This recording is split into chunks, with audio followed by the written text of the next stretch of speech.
how to see my old live videos on Facebook. So if you want to see your old live videos on Facebook, then what you need to do is you need to simply open up your Facebook application.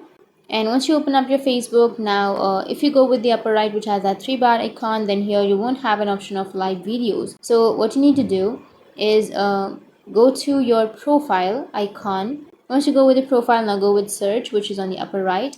And under search, here you need to search for live and tap on live video.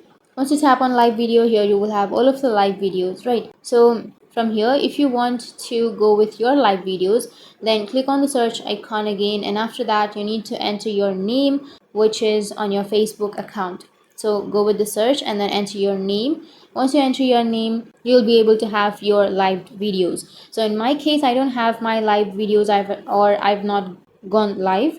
So what you need to do is simply search with your name. Once you search with your name, then you'll be able to have the live videos. So for example, I'll be choosing a celebrity, and here you will have all of the videos of that live. So you don't need to go with all of these searches, because Facebook will automatically add your live videos. It will save your live videos to your profile itself. So if you want to check, then you can simply go with your profile and you will have your videos on your profile also. So in this way, you'll be able to see your old live videos on Facebook. And if you have any questions, feel free to comment below. Thanks for watching.